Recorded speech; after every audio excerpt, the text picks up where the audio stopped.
చదవగలిగినట్లయితే, ప్రభు అయినటువంటి యేసుక్రీస్తు వారు భూమి మీద 33.5 సంవత్సరాలు ఆయన జీవించి 3.5 సంవత్సరాలు ఆయన తండ్రి అప్పగించినటువంటి చిత్తాన్ని లేదా తండ్రి యొక్క బాధ్యతను, తండ్రి యొక్క ఉద్దేశాన్ని, తండ్రి అప్పగించినటువంటి సేవా పరిచర్యను ఆయనను జరిగిస్తున్నటువంటి దినాలు. అయితే యేసు ప్రభు వారు 3.5 సంవత్సరాల సేవ పరిచర్య చేసినప్పటికీ కూడా ఆయన ఆఖరి 6 రోజులు చాలా ప్రాముఖ్యమైనవి. ఆఖరి 6 రోజులు చాలా ప్రాముఖ్యమైనవి. సోమవారం నుండి మరలా ఆయన సిలువ వేసే వరకు కూడా ఆ దినాలు మనకు చాలా ప్రాముఖ్యమైనటువంటి దినాలుగా బైబిల్ గ్రంథంలో చాలా మంది పరిగణిస్తారు. వాస్తవానికి పాదశుద్ధి అనేది ఎప్పుడు జరుపుకుంటారు అని అంటే, ఆనాటి కాలంలో పాదశుద్ధి ఏ రోజు జరిగింది అని అంటే గురువారం రోజు రాత్రి కాలంలో జరిగింది. గురువారం రోజు రాత్రి కాలంలో యేసు ప్రభు వారు శిష్యుల పాదాలు కడిగి ఆ తర్వాత ప్రభు భోజనాన్ని వారికి అక్కడి నుండి ఇస్కరియోతు యూదా యేసు ప్రభువును పట్టించడానికి ఆయన వెళ్ళిపోయిన తర్వాత యేసు ప్రభు అక్కడి నుండి లేచి గెత్సెమనే తోటలోనికి వెళ్ళిపోయాడు. అది ఆ రోజు ఆయన పట్టబడ్డాడు. ఇది ఆ రోజు జరిగినటువంటి కార్యం. అయితే పాదశుద్ధి ఎందుకు జరపాలి? కొన్ని సంఘాలలో పాదశుద్ధి అనేది ఉండదు. కానీ పాదశుద్ధి ఎందుకు జరుపుకోవాలి, పాదశుద్ధి జరుపుకోవాల్సినటువంటి అవసరం ఏమైతే ఉంది అని కనుక మనం ఆలోచన చేస్తే, యోహాను సువార్త 13:15 యేసు ప్రభు వారు శిష్యులకు చెప్తున్నటువంటి మాటలు ఒక 3 చూసి మనం ముందుకు వెళ్దాం. 13:15 యోహాను సువార్తలో ఆయన ఏమన్నాడంటే, నేను మీకు చేసిన ప్రకారం మీరు చేయవలనని మీకు మాదిరిగా ఎలాగూ చేసి తిని అని అన్నాడు. ఏం చెప్తున్నాడు యేసు ప్రభు తన శిష్యులతో అనంటే, ఇదిగో నేను మీకు ఏ ప్రకారం అయితే చేశానో, నేను ఏ విధంగానైతే ఏ కార్యాన్ని జరిగించానో మీరు కూడా ఆ విధంగా చేయాలి అని అన్నాడు. ఏమన్నాడు? మీరు కూడా ఆ విధంగా చేయాలి అని అన్నాడు. ఇదిగో మీకు మాదిరిగా ఉండడానికి నేను ఇలాగూ చేసి తిని అని అన్నాడు. ఎందుకు చేశాడు ఆయన అనంటే, మనకు మాదిరి ఉంచడానికి ఆయన ఇలాగూ చేశాడు. అదే చెప్తా ఉన్నాడు, ఇదిగో నేను చేసిన ప్రకారం మీరును ఒకరికి ఒకరు చెయ్యండి అని చెప్తా ఉన్నాడు. 14వ వచనంలో ఇంకొక మాట చెప్పాడు. 14వ వచనం చదువుదాం ఒకసారి. కాబట్టి ప్రభువును బోధకుడునైన నేను మీ పాదములు కడిగిన ఎడల మీరును ఒకరి పాదములు ఒకరు కడగవలసినది అని చెప్తా ఉన్నాడు.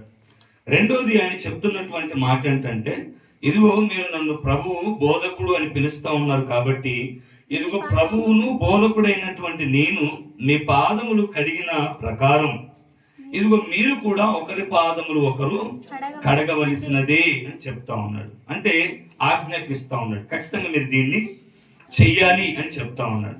మొదటి వచనంలో ఏమన్నాడు అని అంటే, నేను ఇది ఎందుకు చేశాను అని అంటే మీకు మాదిరిగా ఉండడానికి చేశాను అని అన్నాడు. రెండోది ఆయన చెప్తున్నటువంటి మాట ఏంటంటే, ఇదిగో ప్రభువును బోధకుడునైనటువంటి నేను చేశాను కాబట్టి మీరు కూడా ఒకరి ఎడల ఒకరు ఇదిగో పాదములు కడగవలసినదే అని 14వ వచనంలో చెప్తా ఉన్నాడు. 17వ వచనానికి వచ్చేసరికి ఏమంటాడు యేసు ప్రభు అని అంటే, ఈ సంగతులు మీరు ఎరుగుదురు గనుక వీటిని చేసిన ఎడల మీరు ధన్యులగుదురు అని అన్నాడు. 3వ కార్యం ఏంటి అని అంటే, ఇదిగో ఈ పాదశుద్ధి అనే కార్యక్రమం గనక మీరు జరిగించిన ఎడల, ఒకరి పాదాలు ఒకరు కడుక్కుంటే, ఇదిగో నేను మీకు ఏ మాదిరినైతే ఉంచానో ఆ మాదిరి ప్రకారం గనక మీరు చేయగలిగితే ఇదిగో మీరు ధన్యులు అని అన్నాడు. ఏమన్నాడు దేవుడు? ధన్యులు అన్నాడు. 3 మాటలు చెప్పాడు. ఒకటి, నేను చేసిన ప్రకారం మీరు చెయ్యండి, ఇదిగో మీకు మాదిరిగా ఉండడానికి నేను చేశాను అని అన్నాడు. 14వ వచనంలో ఏమన్నాడంటే, ప్రభువును బోధకుడునైన నేను మీ పాదములు కడిగిన ఎడల మీరును ఒకరి పాదాలు ఒకరు కడగవలసినది అన్నాడు. 17వ వచనంలో ఏమన్నాడు అని అంటే, ఇదిగో ఈ విధంగా మీరు చేసిన ఎడల మీరు ధన్యులగుదురు అని అన్నాడు. మీరు ధన్యులు అగుదురు. ఎన్ని మాటలు చెప్పాడు ఆయన? 3 మాటలు చెప్పాడు. ఒకటి, మీకు మాదిరిగా ఉండడానికి ఈ కార్యం చేశాను అన్నాడు. ఇదిగో మీరు ఒకరి పాదములు ఒకరు ఖచ్చితంగా కడగవలసిందే అన్నాడు. మూడోది, ఈ కార్యాన్ని జరిగిస్తే మీరు ధన్యులు అని అన్నాడు. హల్లెలూయా. ఇప్పుడు యేసు ప్రభుని గురించి ఒక 4-5 మాటలు చెప్పి ఆ వాక్య భాగాన్ని నేను ముగించేస్తాను. యేసు ప్రభుని గురించి కనుక మనం ఆలోచించగలిగినట్లయితే మనందరికి తెలుసు, ఆయన దైవ సంభూతుడు, లేదా ఆయన సర్వాంతర్యామి అయినటువంటి దేవుడు. ఆయన సమస్తమును కలుగజేసినటువంటి వాడు.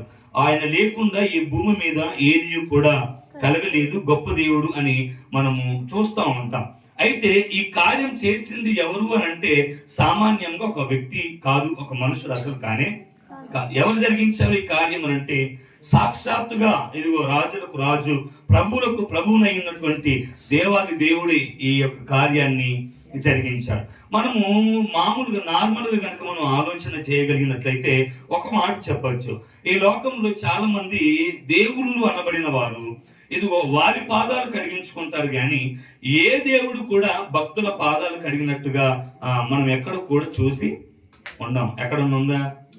ఏ దేవుడైనా భక్తుల పాదములు కడిగినట్టుగా ఎక్కడైనా ఉందా అని అంటే ఎక్కడను కూడా లేదు. కానీ ఇక్కడ జరుగుతున్నటువంటి సందర్భం ఏంటంటే ఆయన దేవుడై ఉండి కూడా ఆయన ఏం చేస్తా ఉన్నాడు అని అంటే ఇదిగో తన శిష్యుల పాదములు కడగడానికి ఆయన అంతగా తగ్గించుకున్నాడు. యేసు ప్రభులో ఉన్నటువంటి ఒక 5 లక్షణాలు చెప్పేసి నా వాక్య భాగాన్ని ముగించేస్తాను. ఎందుకనంటే ఈ రాత్రికాల సమయంలో పాదశుద్ధి కార్యక్రమంలో మనం అందరం కూడా పాలు పంపులు పొందుతూ ఉన్నాం. కాబట్టి యేసు ప్రభు చేసినటువంటి 5 కార్యాలు త్వరగా చెప్పుకొని మనం ముగించేసుకుందాం. యోహాను సువార్త 13వ అధ్యాయము 4వ వచనాన్ని చదివితే ఆయన చేసినటువంటి మొట్టమొదటి పని అక్కడ కనబడుతుంది. యోహాను సువార్త 13వ అధ్యాయం 4వ వచనంలో, భోజన పంక్తిలో నుండి లేచి తన పై వస్త్రమును అవతల పెట్టి వేసి ఒక తువాలు తీసుకొని నడుమునకు కట్టుకొనెను. అంతటా పల్లెములో నీళ్లు పోసి శిష్యుల పాదములను కడుగుటకు తాను కట్టుకొని ఉన్న తువాలుతో తుడుచుటకును మొదలు పెట్టెను అని 4వ వచనం చదువుతా ఉన్నాం. మొట్టమొదటిది ఇదిగో యేసు ప్రభు చేస్తున్నటువంటి పని ఏంటంటే ఆయన భోజన పంక్తిలో నుండి లేచి తన పై వస్త్రమును అవతల పెట్టెను అనుంది. తన పై వస్త్రమును అవతల పెట్టెను అనుంది. పై వస్త్రము దేనికి సాదృశ్యము అని అంటే అధికారానికి సాదృశ్యం. దేనికి సాదృశ్యం? అధికారానికి సాదృశ్యం. మనము పూర్వకాలంలో పెద్ద మనుషులైనటువంటి వారు భుజము మీద కండువ లేకుండా బయటికి పోయేవారు కాదు. భుజం మీద కండువ లేకుండా బయటికి వెళ్ళేవారు కాదు. అది దేనికి సాదృశ్యంగా పిలువబడుతుంది అని అంటే వారికి ఉన్నటువంటి అధికారమునకు సాదృశ్యంగా ఉంది. యేసు ప్రభువు కూడా ఇదిగో తన పై వస్త్రమును తీసివేసి తన పై వస్త్రమును పక్కన పెట్టి, అనగా తన అధికారాన్ని ఏం చేశాడు అని అంటే పక్కన పెట్టాడు. అంటే శిష్యుల పాదములు కడగడానికి అధికారము ఆయనకు అడ్డమేమి రాలేదు. అడ్డమేమి రాలేదు.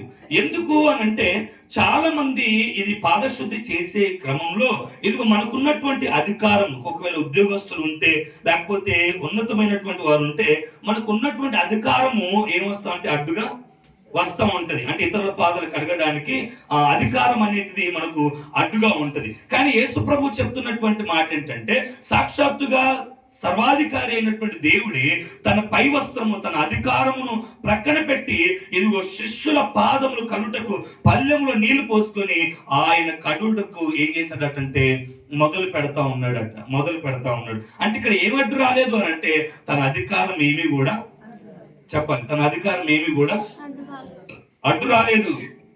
ఆయన గురించి రోమిలకు రాసిన పత్రికలో ఒక మాట చదువుదాం. 9వ అధ్యాయం 5వ వచనంలో ఆయన యొక్క అధికారం గురించి రోమిలకు రాసిన పత్రిక 9వ అధ్యాయం 5వ వచనంలో చెప్తాడు. పితరులు వీరి వారు శరీరమును బట్టి క్రీస్తు వీరిలో పుట్టెను. ఈయన సర్వాధికారి అయిన దేవుడై ఉండి నిరంతరం స్తోత్రార్హుడై ఉన్నాడు. ఆమేన్. ఈయన ఎలాంటి దేవుడు అని అంటే వాక్యం చెప్తుంది, సర్వాధికారి అయినటువంటి దేవుడు. ఎలాంటి దేవుడు ఈయన? సర్వాధికారి అయినటువంటి దేవుడు. సర్వ అధికారములు ఈయనకు ఇవ్వబడి ఉన్నవి. భూమి మీద కావచ్చు, ఆకాశం మీద కావచ్చు, ఈ భూ ప్రపంచం మీద అంతటా కూడా ఆయనకు అధికారము ఇవ్వబడి ఉన్నది. ఆయనకు పెట్టబడినటువంటి ఒక పేరు ఏంటంటే ఇదిగో ఆయన సర్వాధికారి అయినటువంటి దేవుడు. ఎలాంటి దేవుడు ఆయన? చెప్పాలి, ఏ దేవుడు ఆయన? సర్వాధికారి అయిన దేవుడు. సర్వాధికారి అయిన దేవుడు. సర్వాధికారి అయినటువంటి దేవుడు ఆయన తండ్రి యొద్దకు వెళ్ళే గడియ వచ్చినప్పుడు శిష్యుల పాదములు కడగడానికి తన అధికారమును ఏమాత్రం కూడా అడ్డు తెచ్చుకున్నాడు, అడ్డుగా తేలేదు. తన అధికారం ఒకవేళ అడ్డొస్తే అధికారాన్ని ఏం చేశాడంటే ఆయన పక్కన పెట్టేశాడు. తన అధికారం అంతటిని కూడా ప్రక్కన పెట్టేశాడు. అందుని గురించి రాస్తున్నాడు ఒక మాట. ఏంటి అని అంటే ఆయన గురించి చెప్పాలి అని అంటే దానియేలు గ్రంథంలో దానియేలు అద్భుతంగా చెప్తాడు. దానియేలు గ్రంథం 4వ అధ్యాయము 32వ వచనంని గనుక మనం చదవగలిగినట్లయితే దానియేలు గ్రంథం 4వ అధ్యాయము 32వ వచనాన్ని చదువుదాం ఒకసారి. దానియేలు గ్రంథం 4వ అధ్యాయం 32వ వచనం. 4:32 తమ యొద్ద నుండి మనుషులు నేను తరిమెదను, నీవు అడవి జంతువుల మధ్య నివాసం చేయించు, పశువుల వలె గడ్డి మేసెదవు. సర్వోన్నతుడగు దేవుడు మనుషుల రాజ్యము పైన మానవుల రాజ్యము పైన అధికారి అయి ఉండి. ఆయన గురించి దానియేలు రాస్తున్నటువంటి మాట ఏంటంటే సర్వోన్నతుడగు దేవుడు మానవుల రాజ్యము పైన అధికారి అయి ఉండి. ఈ భూప్రపంచం మీద ఎన్ని రాజ్యములు ఉన్నాయో అన్ని రాజ్యములకు ఇదిగో మనుషులందరికీ ఆయన ఏం చేశాడు అని అంటే అధికారమును ఇచ్చాడు. అధికారం ఇచ్చాడు. ఈ రోజు ఏ అధికారికైనా అధికారం ఇచ్చింది ఎవరు అని అంటే ఇదిగో ఆయన పెట్టబడిన ఒక పేరు సర్వాధికారి అయినటువంటి దేవుడు. ఈ సర్వాధికారి అయినటువంటి దేవుడు తాను తండ్రి యొద్దకు వెళ్ళవలసిన గడియ వచ్చినప్పుడు శిష్యుల పాదములు కడుగుటకు పల్లెంలో తన పై వస్త్రము ప్రక్కన పెట్టేసి పల్లెంలో నీళ్లు పోసుకొని ఆయన ఏం చేస్తాడంటే శిష్యుల పాదములు కడగడానికి మొదలు పెట్టాడండి కదా. అంటే తన అధికారం ఏమీ కూడా అడ్డు రాలేదు. పాదశుద్ధిలో మొట్టమొదటిది మనకు ఇతరుల పాదములు కడిగేటప్పుడు మనకు అడ్డు రాకూడదు ఏంటి అని అంటే మనకున్నటువంటి అధికారం. ఇంకా మాట్లాడద్దు, ఓకే, అది వస్తా ఉంది కానీ కంట్రోల్ చేసుకుంటాను. అధికారాన్ని ఏం చేయాలి అని అంటే పక్కకు పెట్టేసేయాలి. నెంబర్ 1 అది. యేసు ప్రభువు ఈజీగా ఆయన సర్వాధికారి అయిన దేవుడై ఉండి కూడా ఆయన ఇదిగో మానవుల అందరికీ అధికారం ఇవ్వగలిగినటువంటి దేవుడై ఉండి కూడా ఆయన భూమి మీద 3.5 సంవత్సరాలు ఉన్నటువంటి తరుణంలో ఆయన పాద పరిచర్య చేసే సమయంలో ఆయన సర్వాధికారములన్నిటిని కూడా ప్రక్కన పెట్టేసి ఇదిగో సాధారణమైన వ్యక్తిగా శిష్యుల పాదములను కడిగాడు. ఇంకా ఆయన గురించి చెప్పాలి అని అంటే చాలా విషయాలు ఉన్నాయి. ఆయన సమీపింపరాని తేజస్సులో ఉన్నటువంటి దేవుడు. శరాపులు కెరూబులు నిత్యం కూడా ప్రతిగానములు చేయించున్నటువంటి దేవుడు. 24 పెద్దలు ఆయన సింహాసనం ఎదుట ఉంటున్నటువంటి దేవుడు. ఇదిగో కోటాను కోట దేవదూతల చేత నిత్యం ఆరాధింపబడుతున్నటువంటి దేవుడు.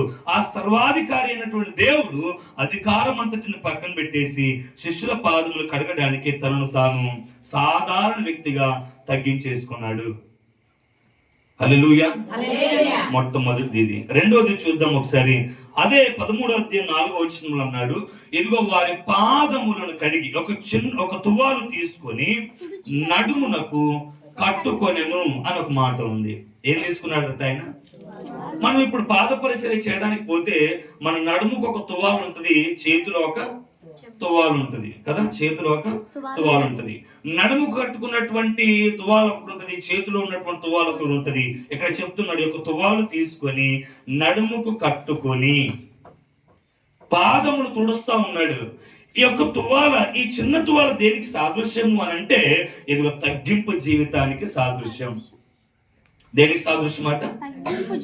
పై వస్త్రము దేనికి సాదృశ్యము అని అంటే అధికారమునకు సాదృశ్యం. ఆయన అధికారం కలిగినటువంటి ఆధిపత్యము కలిగినటువంటి దేవుడై ఉండి కూడా సర్వాధికారములు మానవులకు ఇవ్వగలిగినటువంటి దేవుడై ఉండి కూడా తన అధికారం అంతటిని పక్కన పెట్టేసి సాధారణమైన మనుషుని వలె ఇది శిష్యుల పాదాలు కడగటానికి ఆయన ముందుకొచ్చాడు. రెండోది, ఈ యొక్క తువ్వాలు తీసుకొని అనగా ఇదిగో తనను తాను తగ్గించేసుకున్నాడు. ఎంతగా తగ్గించుకున్నాడు అంటే ఇదిగో శిష్యుల పాదములను తన చేతిలో తీసుకునే అంతగా తగ్గించేసుకున్నాడు. శిష్యుల పాదములు ఇప్పుడు ఎక్కడున్నాయి అని అంటే సర్వాధికారి అయినటువంటి దేవుని హస్తములో ఉన్నాయి. ఇప్పుడు ఆయన ఎక్కడున్నాడు అని అంటే ఇదిగో శిష్యుల పాదముల దగ్గర మోకరిల్లు కూర్చొని కడుగుతా ఉన్నాడు. అంటే ఎంత తగ్గించుకున్నాడు ఆయన. ఏ దేవుడు కూడా భక్తుల పాదాలు చేతుల్లోకి తీసుకొని కడిగినట్టుగా ఎక్కడ కూడా లేదు. ఏ దేవుడికైనా భక్తులు వెళ్ళి ఏం చేస్తారు అని అంటే పాదాలు కడుగుతూ ఉంటారు. కానీ ఈ దేవుడు ఎలాంటి దేవుడు అని అంటే తన భక్తుల పాదములు కడగడానికి ఇదిగో నేల మట్టుకు వంగి శిరమంతా వంచి తన్ను పూర్తిగా తగ్గించేసుకొని ఇదిగో శిష్యుల పాదాలు కడుగుతూ ఉన్నాడు. శిష్యుల పాదాలు కడుగుతా ఉన్నాడు.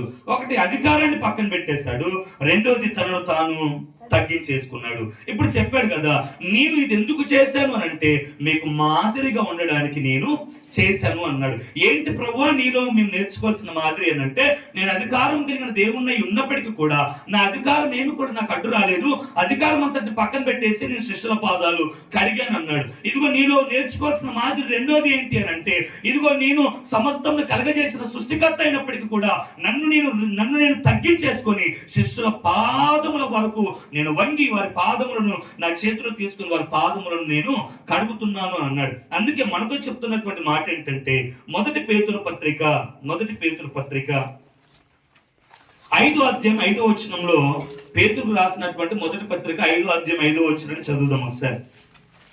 పేతురు గారు రాస్తున్నాడు మొదటి పేతురు పత్రిక 5వ అధ్యాయం 5వ వచనంలో,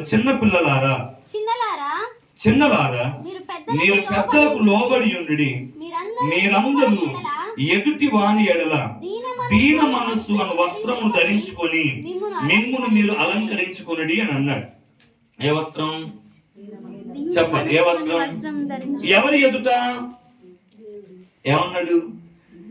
మీరందరూ కూడా ఎదుటి వాని ఎడల దీన మనస్సు అను వస్త్రమును ధరించుకొని మిమ్మును మీరు అలంకరించుకోండి అని చెప్పారు.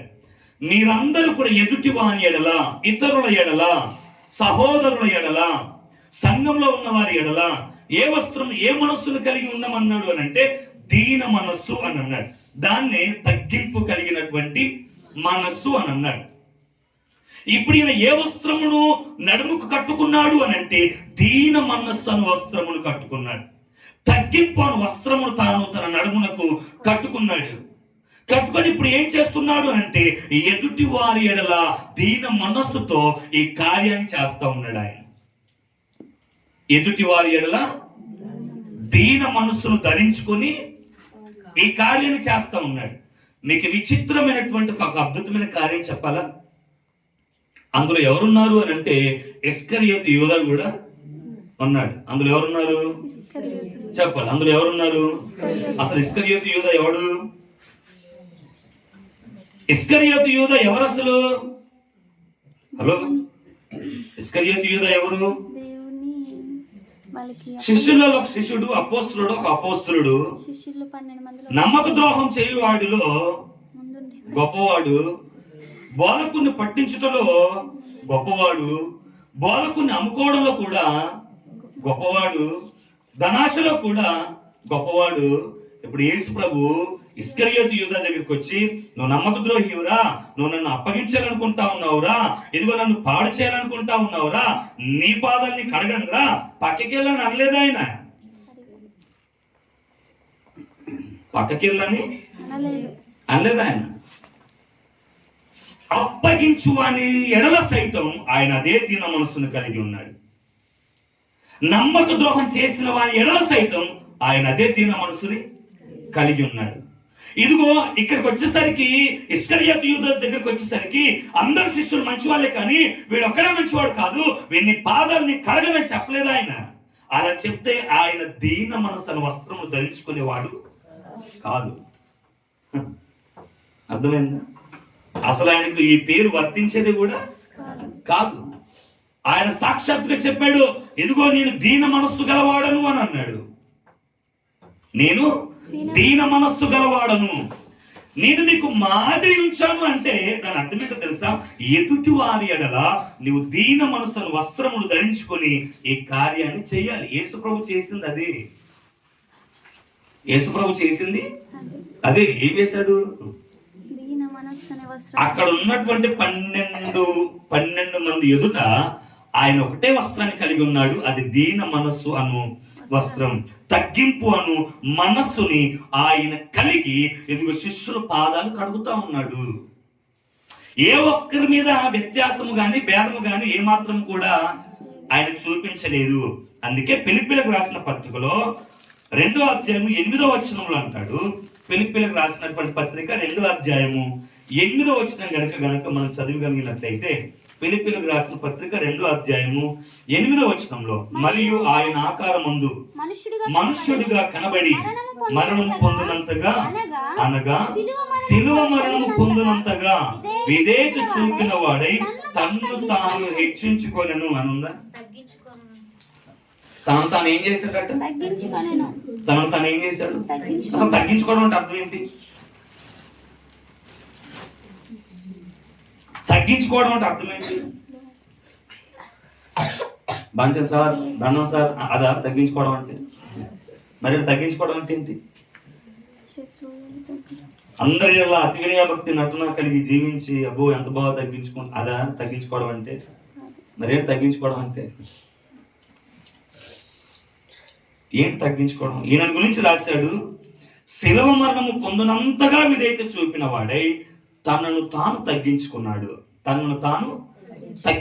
ఎంత తగ్గించుకున్నాడు అని అంటే పాపాత్ముడి కాళ్ళు కూడా కడగేంతగా తగ్గించుకున్నాడు. ఎంతగా తగ్గించుకున్నాడు అని అంటే తనకు హాని చేసే వాని పాదములు ముట్టే అంతగా తగ్గించుకున్నాడు. ఎంతగా తగ్గించుకున్నాడు అని అంటే అప్పగించువాడెవడో తెలిసినప్పటికీ కూడా వాణ్ణి కనికరంతో ప్రేమ చూపే అంతగా ఆయన తను ఏం చేశాడంటే తగ్గించుకున్నాడు. ఈ కార్యం చేయడం అనేది అంత ఈజీ కాదు. పాదశుద్ధి అనేది ఏదో అయ్యగారు పాదశుద్ధి పెట్టాడు కాబట్టి వచ్చాం కాబట్టి కాళ్ళు కడుక్కొని, ఇది అంత ఈజీ అయ్యే పని కాదు. దీనికి చాలా ప్రాసెస్ ఉంది. మనకున్నటువంటి సమస్త అధికారం అంతటిని, ఆధిపత్యం అంతటిని కూడా, మనకున్నటువంటి సమస్తాన్ని అంతా పక్కన పెట్టేయాలి. నీవు ఏమి లేని మనుషునిగా ఇక్కడ ఉంచాలి. ఏది ఉన్న చర్చ అవతలే ఉండాలి. ఇక్కడికి నువ్వు ఎంటీ మనిషిగా రావాలి. రెండవది, సహోదరుడి ఎడల, సంఘం ఎడల, ఎదుటి వారి ఎడల దీన మనసును వస్త్రమును ఆయన తన శిష్యుల ఎడల ఏ దీన మనసును వస్త్రమును ధరించుకొని పాదములు కడగడానికి ముందుకొచ్చాడో, ఎదుగు సంఘము ఎడల, ఎదుటి వారి ఎడల అదే దీన మనసును వస్త్రమును ధరించుకొని మనం ముందుకు రావాలి. 2 మనుషులు దేవాలయానికి వెళ్ళారు. ఒకడు సొంకరి, మరొకడు పరిసయుడు. పరిసయుడు డైరెక్ట్ గా దేవాలయానికి వెళ్ళిపోయి ప్రార్థన చేస్తా ఉన్నాడు. ఏమని ప్రార్థన? నేను చోరుల వలనైనను, అన్యాయస్తుల వలనైనను, దొంగ వలనైనను, వ్యభిచారుల వలనైనను నేను లేను. వారమునకు 2 మార్లు ఉపవాసం చేస్తా ఉన్నాను. నా ఆస్తులో 10వ భాగము ఇదిగో నీ కానుకలు ఇచ్చేస్తా ఉన్నాను. దేవానికి స్తోత్రం అన్నాడు. వెళ్ళిపోయాడు. కాడికి దొంగ వలకు లేను అని అన్నాడు. ఆ టైంకి ఆడొచ్చారు పాపం. ఆయన చూసి అంటున్న మాట ఏంటంటే ఈయన వల్ల కూడా నేను లేనన్నాడు. ఆకాశం నుండి కార్యం, ఈ తతంగం అంతా ఆయన చూస్తా ఉన్నాడు. పాపి దేవాలయంలోకి వీడొచ్చాడు. దేవాలయం బయట ఉండి రొమ్ము కొట్టుకొని ఆడుస్తా ఉన్నాడు. అయ్యా పాపి, నేను నన్ను కరుణించయ్యా, పొరపాటు చేశాను, అతిక్రమం జరిగిపోయింది, తప్పైపోయింది, ఇంక నేను ఈ పని చేయనయ్యా, నన్ను ఒకసారి నువ్వు దయతో జ్ఞాపకం చేసుకో, ఒకసారి నన్ను క్షమించు, ఒకసారి నన్ను కనికరించు. వీడు గుండె పగిలేటట్టుగా లోన ఏడుస్తా ఉన్నాడు. వాక్యం చెప్తుంది, ఇదిగో ఈ వారానికి ఉపవాసాలు చేసేటోడు, ఆస్తులో 10వ భాగం ఇచ్చేటోడు, ఈ వ్యభిచారం చేయనోడు, ఈ దొంగతనం చేయనోడు, ఈ నీతిమంతుడు అని పిలుస్తున్నోడు, ఈడేమో పనికి మారినోడు అయ్యాడు. పాపి అని పిలువబడుతున్నవాడు వీడు నీతిమంతుడు అయ్యాడు. ఎవడు అనంటే అక్కడ చెప్తున్న సింపుల్ ఒక మాట, వీడు తగ్గించుకున్నాడు, వాడు హెచ్చించుకున్నాడు అని చెప్పారు లాస్ట్కి. వీడేమో తగ్గించుకున్నాడు, వాడేమో హెచ్చించుకున్నాడు. అందుకే వాక్యం చెప్పింది, తనను తాను తగ్గించుకుని వాడు హెచ్చింపబడతాడు, తను తను హెచ్చించుకుని వాడు తగ్గించబడతాడు. ప్రభు ఏం చేశాడో తెలుసా? తనను తాను తగ్గించుకున్నాడు. ఎంతగా తగ్గించుకున్నాడు అని అంటే, ఇదిగో తనకు అపకారం చేసిన వాడి పాదములు కూడా కడిగేంతగా తగ్గించుకున్నాడు. కాబట్టి ఫిలిప్పీయులకు రాసిన పత్రికలో ఉన్నాడు, ఆకాశమందును భూమి మీదను ఇదిగో ఆయన నామము తప్ప ఏ మనుషుల మీద ఏ అధికారం ఏ నామం కూడా లేనే లేదు. ప్రతి మోకాలు ఇదిగో తండ్రి అయిన దేవుని ఎదుట వంగుతాయి అని చెప్పాడు. అంత అధికారాన్ని దేని ద్వారా పొందుకున్నాడు తెలుసా? తనను తాను తగ్గించుకున్నాడు. తనను తాను తగ్గించుకున్నాడు. రెండోది, ఈ పాదశుద్ధి మనకు నేర్పే ఆత్మీయ పాఠం ఏంటంటే తగ్గింపు మనసు, దీన మనసు. ఎదుటి వారి ఎడల తగ్గింపు, దీన మనసు మనము కలిగి ఉండాలి. మూడోది చెప్తాను, చూద్దాం ఒకసారి. అదే యోహాను సువార్త 13వ అధ్యాయం 5వ వచనాన్ని చదువుదాం ఒకసారి. యోహాను సువార్త 13వ అధ్యాయం 5వ వచనం. అంతట పల్లెములో నీళ్లు పోసి శిష్యుల పాదములు కడుగుటకును తాను కట్టుకొని ఉన్న తువాలును తుడుచుటకును మొదలు పెట్టెను. ఇక్కడ ఏం కనబడతా ఉంది అని అంటే, ఒక పని కనబడతా ఉంది. ఏం కనబడతా ఉంది? ఒక పని కనబడతా ఉంది. మూడోది, పాదశుద్ధిలో మనకు నేర్పిస్తుంది ఏంటంటే, పరిచర్య చేసే జీవితం మనకు కావాలి. పరిచర్య. ఇక్కడ యేసు ప్రభు వారు ఎదుటి వారికి పరిచర్య చేస్తా ఉన్నాడు, ఎదుటి వారికి పని చేస్తా ఉన్నాడు, ఎదుటి వారి ఎడల ఆయన పనిని జరిగిస్తా ఉన్నాడు. ఇప్పుడు పల్లెంలో నీళ్లు పోయడం, కాళ్ళు కడగడం, ఇదంతా ఏంటి అని అంటే ఒక పని, ఇదంతా ఒక పరిచర్య. మూడోది మనకు నేర్పుతున్నటువంటి ఆత్మీయ పాఠం ఏంటంటే, ఇదిగో పాదశుద్ధి నేర్పుతుంది. ఇదిగో మనం సంఘంలో పరిచర్య చేసేవారుగా ఉండాలి. సంఘంలో ప్రతి ఒక్కరు పరిచర్య చేయాలి. సంఘంలో ఉన్న ప్రతి ఒక్కరు కూడా దేవుని పరిచర్యలో పాలుభాగస్తులు అవ్వాల్సిందే. పాదశుద్ధి అదే నేర్పుతా ఉంది. ఇదిగో ఆయన ఏ పని చేశాడో, ఏ పరిచర్య చేశాడో, ఇదిగో ప్రభు అయినప్పటికీ, బోధకుడు అయినప్పటికీ, సర్వాధికారి అయినప్పటికీ కూడా ఆయన పరిచర్య చేస్తా ఉన్నాడు, పని చేస్తా ఉన్నాడు. అంటే సంఘానికి నేర్పుతుంది ఏంటో తెలుసా? మీరును పరిచర్య ఖచ్చితంగా సంఘంలో చేయాలి. అందుకే ఫిలిప్పీయులకు రాసిన పత్రిక 2వ అధ్యాయం 6-7 వచనాలు చదువుదాం ఒకసారి. ఫిలిప్పీయులకు రాసినటువంటి పత్రిక 2వ అధ్యాయం 6-7 వచనాలు చదువుదాం ఒకసారి. ఫిలిప్పీయులకు రాసిన పత్రిక 2వ అధ్యాయం 6-7 వచనాలు. ఆయన దేవుని స్వరూపము కలిగిన వాడై ఉండి దేవునితో సమానముగా ఉండుట విడిచిపెట్టకూడని భాగ్యం అని ఎంచుకొనలేదు గాని, మనుషుల పోలికగా పుట్టి దాసుని స్వరూపము ధరించుకొని తను తానే రిక్తునిగా చేసుకుని. ఏ స్వరూపం ధరించుకున్నాడు అని అంటే, దాసుని స్వరూపము ధరించుకొని అని అన్నాడు. ఏ స్వరూపం ధరించుకున్నాడు అంటే, దాసుని స్వరూపం. అసలైన స్వరూపం ఏ స్వరూపం అంటే, ఇదిగో అద్వితీయుడు, ఇదిగో సత్యవంతుడైనటువంటి దేవుని స్వరూపి అయినటువంటి దేవుడు ఈయన. అటువంటి దేవుడు ఏ స్వరూపము ధరించుకున్నాడు అంటే, ఒకానొక సందర్భానికి వచ్చేసరికి దాసుని స్వరూపము ధరించుకున్నాడు. దాసుని స్వరూపం. దాసుడు ఏం చేస్తాడు? దాసులు ఏం చేస్తారు? పని చేస్తారు, అవునా కదా? మనం పని పెట్టుకుంటే దాసులు ఏం చేస్తారు? పని చేస్తారు. ఇప్పుడు ఈయన ఎలా తగ్గించుకున్నాడు అంటే, తాను దాసుని స్వరూపాన్ని ధరించాడు. ఆయన తనను తాను ఇదిగో దైవత్వము, దైవ సంభూతుడైనటువంటి దేవుడు దాసుని స్వరూపము ధరించుకొని ఇప్పుడు ఈ పని చేస్తా ఉన్నాడు. దాసుడయ్యాడు, యజమానుడిగా కాదు. ఎలా అయ్యాడు? ఆయన దాసుని స్వరూపాన్ని ధరించుకున్నాడు. అందుకే భోజన పంక్తిలో ఒక గొడవ చేసే శిష్యులందరికీ. ఏంటా గొడవ చెప్పండి? లూకా సువార్త 22వ అధ్యాయం 27వ వచనంలో ఉంది. శిష్యులందరికీ ఒక గొడవ వచ్చేసింది. ఏం గొడవ వచ్చేసింది అని అంటే, 22వ అధ్యాయం 27వ వచనంలో చదువుదాం ఒకసారి. లూకా సువార్త 22వ అధ్యాయం 27వ వచనం. గొప్పవాడేవాడు, ఇది గొడవ. భోజన పంక్తిని కూర్చుండవాడా, పరిచర్య చేయువాడా, పంక్తిని కూర్చుండువాడే కదా. అయినను నేను మీ మధ్య పరిచర్య చేయువాని వలె ఉన్నాను. ఎవడు గొప్పవాడు? గొడవ. గొప్పవాడు ఎవడు? భూమి మీద గొప్పవాళ్ళు ఎవరు? గొప్పవాడు చెప్తున్నటువంటి గొప్ప మాట ఇది. గొప్పవాడు ఎవడు? భోజన పంక్తిని కూర్చున్నవాడా, పరిచర్య చేయువాడా? అసలు వాస్తవానికి మాట్లాడాలి అని అంటే, పంక్తిని కూర్చున్నవాడే గొప్పవాడు. పరిచర్య చేసేవాడు గొప్పవాడు కాదు. ఎందుకంటే వీడు వానికి వడ్డిస్తున్నాడు కాబట్టి వీడు వానికి దాసుడు, కూలికిపోతాడు. వివాహాలు జరిగితే మనం ఏం చేస్తామనంటే వాళ్ళని పెట్టుకుంటాం కదా, క్యాటరింగ్ వాళ్ళని పెట్టుకుంటాం కదా. వాళ్ళ పని ఏంటి? దాసులు వాళ్ళు. ఆ పెళ్ళయ్యే సేపు పెళ్లి యజమానునికి వీళ్ళు దాసులు. ఈ పెళ్లి యజమానుడు ఏం చెప్తే ఈ క్యాటరింగ్ చేసే వాళ్ళు అది చేయాల్సిందే. అన్నం పెట్టాలంటే అన్నం పెట్టాలి, నీళ్ళు పోయానంటే నీళ్ళు పోసేయాలి, కూరేయంటే కూరేయాలి, ఎక్కడ పెట్టండి ఇక్కడ పెట్టండి అయిపోయేసేపు కష్టంగా. ఇదిగో ఈ యజమానునికి, పెళ్లి యజమానునికి ఈ క్యాటరింగ్ చేసేవాడు దాసుడే. అదే చెప్తా ఉన్నాడు. భోజన పంక్తిని కూర్చున్నవాడు గొప్ప, వడ్డించేవాడు గొప్ప అంటే ఇదిగో యేసుప్రభు అన్నాడు, పంక్తిని కూర్చున్నవాడే గొప్ప, వడ్డించువాడు దాసుడే. కూర్చున్నవాడు గొప్పవాడు అయినప్పటికీ కూడా నేను నీ మధ్య ఎలా ఉన్నానో తెలుసా? పరిచర్య చేయు అని వాళ్ళనే ఉన్నాను అన్నాడు ఆయన. ఎలా ఉన్నాడట ఆయన? పరిచర్య చేయు అని వాళ్ళనే ఉన్నాను.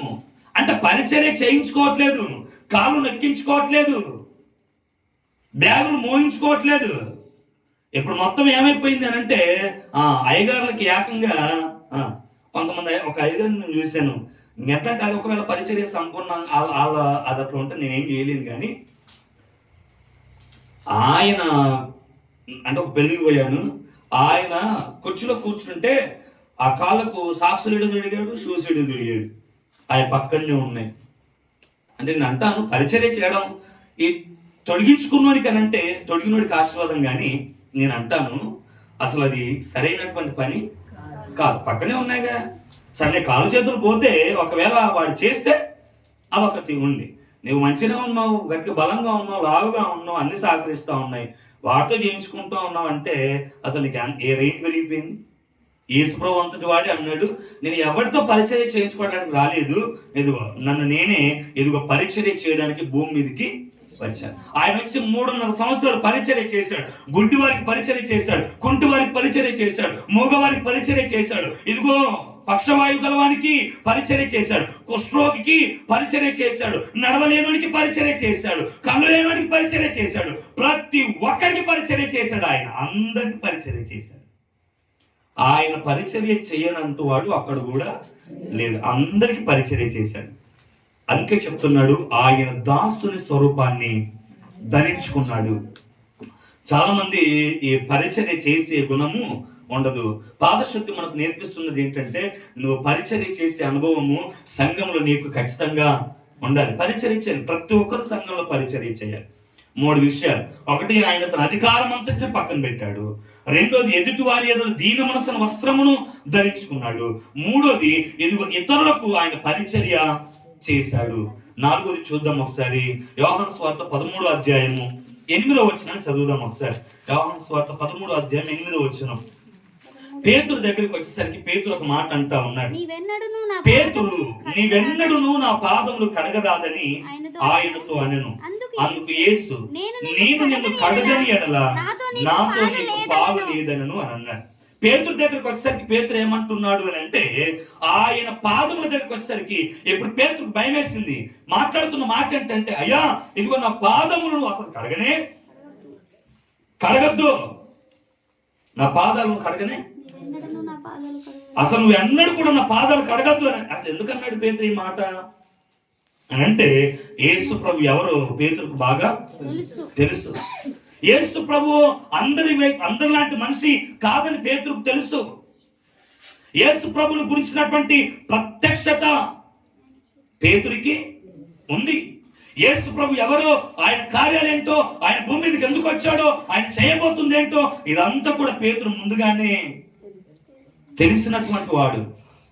ఆ గుర్తెరిగినటువంటి పేతురు దగ్గరికి యేసు ప్రభు రాగానే పాదాలు కడగడానికి ఆయన పాదాలు తీసుకోగానే ఇప్పుడు అంటా ఉన్నాడు, అయ్యా ప్రభువా నువ్వు నా పాదాలు కడగొద్దు.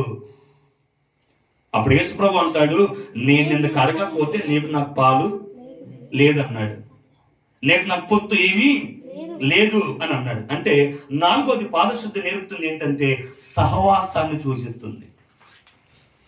నీకు నాకు పాలు లేదంటే దాని అర్థం ఏంటి? సహవాసం లేదన్నట్టే. సహవాసంను చూపిస్తుంది. అంటే పాదశుద్ధి చేస్తున్నటువంటి మనకి ఒకరితో ఒకరికి ఫస్ట్ ఏముండాలి అని అంటే సహవాసం ఉండాలి. సహవాసం ఉండాలి. మనము ఒకరి ఎడల ఒకరు సహవాసము కలిగి ఉండాలి. మన సహవాసము తండ్రితో ఉండాలి. మన సహవాసము సంఘముతో ఉండాలి. యోబు గ్రంథంలో 22వ అధ్యాయం 21వ వచనంలో యోబు భక్తుడు అంటాడు, ఆయనతో సహవాసము చేసిన ఎడల నీకు సమాధానము కలుగును అని అంటాడు. ఎవరితో సహవాసం? దేవునితో సహవాసం.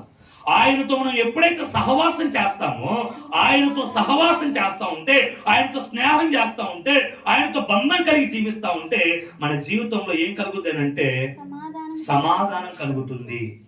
సహవాసం ఏం నేర్పుతుంది? పాదశుద్ధి అని అంటే చెప్పాలి. ఏం నేర్పుతుంది? సహవాసం. నీకు నాకు పాలు లేదు అని అంటే నీకు నాకు సహవాసం ఏమిగా లేదు. మనం ఆలోచించాలి, మన సహవాసం ఎవరితో, మన సాంగత్యం ఎవరితో, మనం ఎవరితో సహవాసం చేస్తా ఉన్నాం? పేతురు అంటా ఉన్నాడు, ఇదిగో కడగకపోతే పాలు అనేది లేదు. ఇదంతా ఈ పాదశుద్ధి ఏంటంటే ఒక సహవాస పరిచర్య. అందరం ఒక సహవాసంలోనికి వచ్చి ఇప్పుడు ఈ పాదశుద్ధిని జరిగించాలి. హల్లెలూయా. ఎన్ని చెప్పుకున్నాం మనం? 4 చెప్పుకున్నాం. 1, యేసుక్రీస్తు తన అధికారం అంతటిని కూడా పక్కన పెట్టేసి సామాన్య మనిషిగా శిష్యుల పాదాలు కడగటం మొదలు పెట్టాడు. 2వది, శిష్యుల ఎడల దీన మనసును వస్త్రము ధరించేసుకొని ఆయన శిష్యుల పాదాలు కడగటం మొదలు పెట్టేశాడు. 3వది, ఆయన పరిచర్య చేస్తున్నాడు, మనం కూడా పరిచర్య చేసేవారంగా ఉండాలి. 4వది, ఇదిగో శిష్యులతో ఆయనకు సహవాసం అనేది ఉంది, అనుబంధం అనేది ఉంది, సాంగత్యం అనేది ఉంది. అదే విధంగా మనం ఒకరితో ఒకరు సహవాసము కలిగి ఉండాలి. ఆఖరి మాట చెప్పి నేను ముగించేస్తాను. యోహాను సువార్త 13వ అధ్యాయము 14వ వచనం. కాబట్టి ప్రభువును బోధకుడునైన నేను మీ పాదములు కడిగిన ఎడల మీరును ఒకరి పాదములను ఒకరు కడగవలసినదే. హల్లెలూయా. శబ్దం బిగ్గరగా హల్లెలూయా. ఏమన్నాడు ఇక్కడ ప్రభువు అని అంటే, ఇదిగో ప్రభువును బోధకుడునైన నేను మీ పాదములు కడిగిన ఎడల మీరును ఒకని పాదములు ఒకరు కడగవలసినదే. ఏం చూపిస్తుంది ఇది అంటే సమానత్వమును చూపిస్తుంది. ఏం చూపిస్తా ఉంది ఇది? సమానత్వాన్ని చూపిస్తుంది. సమానత్వం. జానయ్య గారు ఏం చేసేవారు అని అంటే, పాద పరిచర్య చేసేటప్పుడు ఇప్పుడు ఇద్దరు పాదాలు కడుక్కోవటానికి పోతే, నేను ఆంటీ పాదాలు కడిగితే ఆంటీ నా పాదాలు కడగటం కాదు, వెనకొచ్చినోడు కడగాలి. ఆయనకి మళ్ళా లాస్ట్ వాడు పాదాలు కడుగుతాడు. నేను ఎందుకు ఇలా చేశారు అని అంటే ఒకటే మాట అన్నాడు సింపుల్ గా, ఏ కులముడు ఆ కులమని పట్టేసుకొని వెళ్ళిపోతా ఉన్నారు, అందుకే నేను ఇట్లా పెట్టాను అన్నాడు. అర్థమైందా? డైరెక్ట్ చెప్పాడు. ఏంటి? ఏ కులముడు ఆ కులమని పట్టేసుకొని వెళ్ళిపోతా ఉన్నాడు. ఏ దోస్తుడు ఆ దోస్తుని పట్టేసుకొని ముందే గంటలు, ఇదిగో నా పాదాలు నువ్వు కడగాలి, నీ పాదాలు నేను కడగాలి, ముందే చెప్పేసుకొని లోనకు పోయి కూర్చేసుకొని, ఇక మీరిద్దరు అనుకున్నారు కాబట్టి మీరిద్దరు ఒకసారి లేస్తారు, సాక్ష్యం చెప్తారు, చేతులు పట్టుకొని పోయి మీరు కడుగుతా ఉన్నారు. అది బాగా చూసిన ఆయన ఒక స్కెచ్ చేశాడు. ఏంటనంటే, ఎట్లా చేస్తే ఇల్లు చేస్తా ఉన్నారు కాబట్టి ఇంక అట్లా నేను చేయించకూడదు అంటే, మనుషులలో ఏం లేదు అని అంటే సంఘంలో ఉంటా ఉన్నారు కానీ సమానత్వం అనేది లేదు. ఏముంది అంటే హెచ్చు తగ్గులు ఉన్నాయి, కులమత భేదాలు ఉన్నాయి కదా. వాడు గొప్ప, వీడి చిన్న, ఈ భేదాలు ఉన్నాయి. ఈ భేదాలు ఉంటే పాదశుద్ధికి పనికిరాం. ఈ భేదాలు ఉంటే పనికిరాం. అందుకే చెప్పాడు ఆయన, ఇదిగో మీరు ఒకరి పాదాలు ఒకరు ఖచ్చితంగా కడగవలసిందే. ఇది సమానత్వంతో కూడినటువంటి మాట. ఆయన ఏ మనిషిని ఒకలాగా చూడలేదు. ఇప్పటికీ చెప్తున్నాను, ఆయన ప్రతి మనిషిని ఏకరీతిగా చూస్తాడు. నిన్న, నేడు, రేపు, ఎల్లుండి, ఆవులుండి, సంవత్సరం, ఇంకో సంవత్సరం, అది ఎప్పుడైనా కానీ, నువ్వు ఎంత నీతిమంతుడు అయినా కానీ, నేను ఎంత పాటనైనా కానీ, నిన్ను ఒకలానే చూస్తాడు, నన్ను ఒకలానే చూస్తాడు. ఇందులో భేదమేమీ లేదు. ఇది వాక్యపు సత్యం. ఎందుకు అని అంటే, ఇలా చూస్తే బయట దేవుళ్ళకు ఈ దేవుళ్ళకు పెద్ద తేడా ఏమీ లేదు. ప్రతి మనుషుణ్ణి ఆయన సమానత్వంతో చూశాడు. సింపుల్ ఒక మాట చెప్పాలి అని అంటే, ఆయన సుకారుని బావి దగ్గరికి వెళ్ళాడు, యాకోబు బావి దగ్గరికి. యోహాను సువార్త 4వ అధ్యాయంలో ఇంచుమించు 12 గంటల సమయంలో సమరయ స్త్రీ ఆయన యుద్ధకు వచ్చి ఆమె అడుగుతున్నటువంటి ఆమె నీళ్లు తోడుకోవడానికి వస్తే యేసు ప్రభువు ఆమెతో అంటున్నటువంటి మాట ఏంటంటే, అమ్మా దాహమునకు కొన్ని నీళ్ళు ఇవ్వు అన్నాడు. అప్పుడు ఆ స్త్రీ మాట్లాడిన మాట ఏంటంటే, ఇదిగో యూదులైనటువంటి మీరు, ఇదిగో సొంకరులైన మమ్మల్ని మీరు ఎలా త్రాగడానికి నీళ్లు అడుగుతా ఉన్నారు? మీరు మమ్మల్ని అంటరాని వారిగా చూస్తారు, సమాజంలో ఇదిగో మమ్మల్ని తక్కువ వారిగా చూస్తారు. అసలు యూదులవై ఉండి ఇది కూడా నీకు తెలియదా అని అన్నాడు. ఇది కూడా నీకు తెలియదా అని అంది ఆ స్త్రీ. అక్కడ ఆయన సమానత్వాన్ని చూపించాడా? ఓ కరెక్ట్గా మీ యూదులంగా మీరు తక్కువ వాళ్ళు కదా, ఇదిగో సరే సరే నువ్వు వెళ్ళిపో అన్నాడా? ఏమన్నాడు ఆయన? చెప్పాలి, ఏమన్నాడు ఆయన? ఏమన్నాడు? ఎక్కడ చూడు నువ్వు వాక్యాన్ని మొత్తం చదువుకో. పాపాత్మురాలైన స్త్రీ పట్టబడింది, మోసే ధర్మశాస్త్ర ప్రకారం రాళ్లతో కొట్టాలి, ఆయన దగ్గర తీసుకొని వచ్చారు. అందరూ అంటున్నటువంటి మాట ఏంటంటే, వ్యభిచారం కలిగినటువంటి స్త్రీ, పాపాత్మురాలైనటువంటి స్త్రీ రాళ్లతో కొట్టి చంపాలి అని అన్నాడు. అప్పుడు అన్నాడు, మీలో పాపం చేయనోడు అని ఉంటే ముందు ఆమె మీద రాయి వేయండి. ఇప్పుడు యేసు ప్రభు కొంచెం ఆలోచించి, అబ్బా వాళ్ళు పరిశీలు కదా, వాళ్ళు శాస్త్రులు కదా, వాళ్ళు మరి ధర్మశాస్త్రోపదేశకులు కదా, వాళ్ళు కొంచెం మా వర్గానికి చెందిన వారు కదా, మరి కొంచెం నేను అటే మాట్లాడాలి, ఈ స్త్రీ వ్యభిచారు కదా అని అట్లా ఆయన చూశాడు. అక్కడ చూశాడా? చూడలేదు. ఎక్కడ కూడా ఆయన హెచ్చు తగ్గులు చూపించలేదు. అంటరాని వారి దగ్గరికి వెళ్ళాడు, ఆయన దగ్గరికి రానటువంటి వారి దగ్గరికి కూడా ఆయన వెళ్ళాడు, సమరయుల దగ్గరికి కూడా ఆయన వెళ్ళాడు. ఆయన తన పరిచర్య జీవితంలో ప్రతి ఒక్కరి మీద సమానత్వాన్ని చూపించాడు. ఏ మనుషుడు ఎక్కువ, ఏ మనుషుడు తక్కువ అని ఆయన ఎక్కడ కూడా చెప్పలేదు. వాక్యం అంతట్లో చూడు, ధర్మశాస్త్రం అంతట్లో చూడు, మనిషిని ఆయన ఏకరీతిగా ప్రేమిస్తున్నటువంటి దేవుడు, మనుషులందరినీ ఒకే రీతిగా ప్రేమిస్తున్నటువంటి దేవుడు. కొన్ని దేవాలయాలలో కొంతమందిని మాత్రమే ఆ దేవాలయంలోనికి రాణిస్తారు, కొంతమందిని దేవాలయంలోనికి రానివ్వరు. కానీ వాక్యం చెప్తుంది, యేసుక్రీస్తు అందరికీ ప్రభువు, ఎవరైనా రావచ్చు, ఎవరైనా ఆరాధించవచ్చు. ఈయనకు భేదం ఏమీ కూడా లేదు. ఈయనలో ఉన్నటువంటిది ఏంటంటే సమానత్వం. మనలో కూడా ఈ సమానత్వం రావాలి. మీరు ఎక్కువ, నేను తక్కువ, లేకపోతే ఇంకోళ్ళు ఎక్కువ, ఇంకొక తక్కువ, ఇట్లాంటి మనస్తత్వంతో కూడి పారశుద్ధి చేసిన దానివల్ల ప్రయోజనం ఏమీ లేదు. నీకు అర్థం కాని విషయం ఏంటంటే, నేను కలుగజేసింది ఒక దేవుడే, నువ్వు తీయబడ్డావు మట్టి నుండి, మరి ఇంక నీకు భేదాలు ఎక్కడి?